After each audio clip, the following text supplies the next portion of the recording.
Hi അസ്സലാമു അലൈക്കും. ഇന്ന് ഞാൻ വന്നിട്ടുള്ളത് ഒരുപാട് ഔഷധ ഗുണങ്ങളുള്ള നാടൻ മരുന്നായ ചുക്ക് കാപ്പിയുടെ റെസിപ്പിയുമായിട്ടാണ്.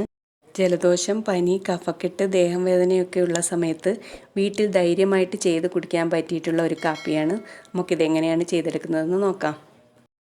കാപ്പി തയ്യാറാക്കാൻ വേണ്ടിയിട്ട് 1.5 ഗ്ലാസ് വെള്ളം ഒരു പാനിലേക്ക് ഞാൻ ഒഴിച്ചു കൊടുത്തിട്ടുണ്ട്. ഇനി ഇതിലേക്ക് മധുരത്തിന് ആവശ്യമായിട്ടുള്ള കരിപ്പോട്ടി കൂടി ചേർത്ത് കൊടുക്കണം. ഈ ഒരു കാപ്പി കരിപ്പോട്ടി വെച്ച് തന്നെ തയ്യാറാക്കണം കേട്ടോ. പിന്നീട് നമുക്കിതിലേക്ക് ഒരു ചെറിയ കഷ്ണം ചുക്ക് ഒന്ന് ചതച്ചിട്ട് അതുകൂടി ഇതിലേക്ക് ചേർത്ത് കൊടുക്കാം. പിന്നീട് 1.5 ടേബിൾ സ്പൂൺ അളവിൽ മല്ലിയാണ് ഞാൻ ചേർത്ത് കൊടുത്തിട്ടുള്ളത്. അപ്പോൾ ഇതിൽ ചേർക്കുന്ന ഇൻഗ്രീഡിയൻസ് ഒക്കെ വറുക്കാതെ പച്ചയ്ക്ക് തന്നെ ചേർത്ത് കൊടുക്കുന്നതാണ് നല്ലത്. ഇതിലേക്ക് ഞാൻ 1 ടീസ്പൂൺ അളവിൽ ജീരകം ചേർത്ത് കൊടുക്കുന്നുണ്ട്. ചെറിയ ജീരകമാണ് ചേർത്ത് കൊടുത്തിട്ടുള്ളത്. അതുപോലെ 3 ഏലക്ക ചേർത്ത് കൊടുത്തിട്ടുണ്ട്. 1 ടീസ്പൂൺ ചെറുതായി ചതച്ചിട്ടുള്ള കുരുമുളക് ചേർത്ത് കൊടുക്കുന്നുണ്ട്. പിന്നീട് 1 പിടി തുളസി ഇല കൂടി ചേർത്ത് കൊടുക്കുകയാണ്.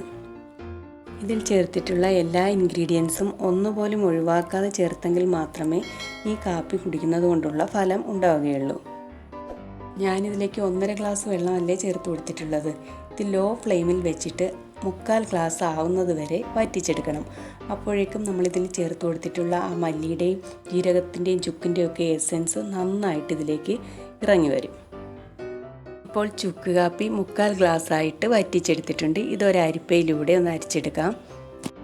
കടയിൽ നിന്നും വാങ്ങിക്കുന്ന ചുക്ക് കാപ്പി പൊടിയേക്കാൾ 10 മടങ്ങ് നല്ലതാണ് നമ്മൾ ഈ വീട്ടിൽ ഇതുപോലെ ചെയ്തെടുക്കുന്ന ചുക്ക് കാപ്പി.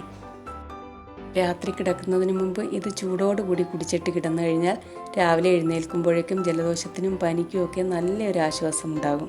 ഇഷ്ടമായാൽ ഒന്ന് ലൈക്ക് ചെയ്തേക്കണേ. അതുപോലെ ഫ്രണ്ട്സിനും ഫാമിലിക്കും ഒന്ന് ഷെയർ ചെയ്തേക്കണേ.